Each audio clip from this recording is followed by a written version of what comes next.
the most satisfying thing that reaches deep down into our hearts to nourish us is God's word, the Bible. Hebrews 4:12.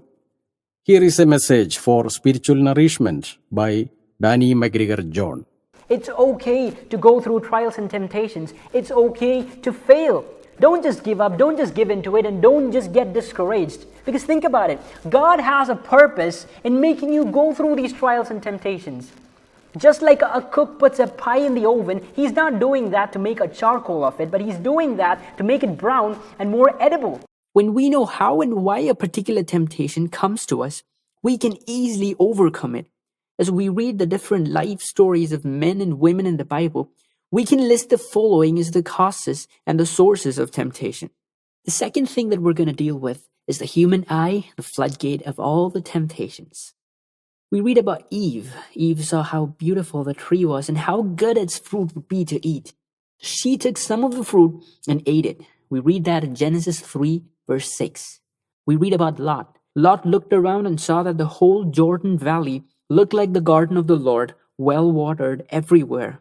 We read that in Genesis chapter 13, verse 10. Human eye is the source of most of our temptations. When we see something, it gets registered in our mind and our subconscious. Human eye is the most powerful tool that devil uses to throw a wide variety of temptations before us. Many men and women fell in these temptations. Two such examples have been quoted above. The first is Eve, the great-grandmother of all human beings in the world. God had told both Adam and Eve not to eat the fruit of the forbidden tree, but Eve looked at the forbidden tree. All our temptations begin when we cast our first look at the forbidden but beautiful things in this world. We forget the simple lesson in our life that all that glitters are not gold, nor are all the things of beauty are not for our good. Eve saw the forbidden fruit and found it to be very beautiful and very inviting.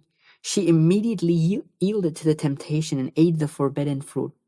Similarly, we see Lot, who looked at the city and found them to be very fertile and almost looked like the Garden of Eden. Immediately, he decided to move into those cities like a man boarding an ill-fated bus, which is going to meet a fatal accident, killing all the passengers. All the adulteries committed in the whole wide world begins with a simple look at a beautiful woman.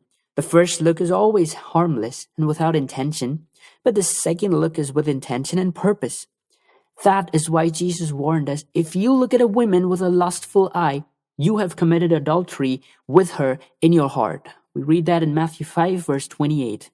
Dear listeners, beware of your eyes. Be careful about what you look at. Do not be carried away by the beautiful looks. Be careful. Remember Lot. He looked at the city and found them to be very beautiful.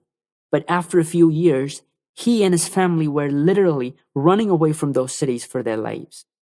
The psalmist in Psalms 119 verse 37 says, "Turn away mine eyes from beholding vanity." Our eyes must be protected not only from the lustful eyes, but also from looking at vanity. I have seen the spirit of variety reigning supreme among the people. They are carried away by vanity, a type of meaningless competition arising out of pride and pretension among the family members and neighbors. Solomon the wise man says in Proverbs 4 verse 25, "Let your eyes look right on, eyelids look straight before you." We can easily judge some people by the way they look at you. Some looks are mischievous and harmful, some are sinful. That is why Solomon says, "Let your look be straight and not squint. Do not look sideways, look straight and talk plainly."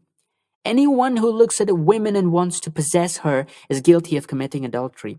Anyone who looks at a woman and wants to possess her is guilty of committing adultery with her in his heart. So if your right eye causes you to sin, take it out and throw it away. We read that in Matthew 5, verses 27 to 29. The eyes are like a lamp for the body. If your eyes are sound, your whole body will be full of light. The eyes are like a lamp for the body.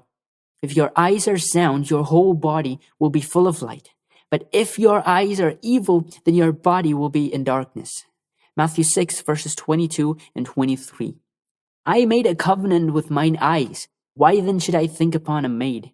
We read that in Job 31, verse 1.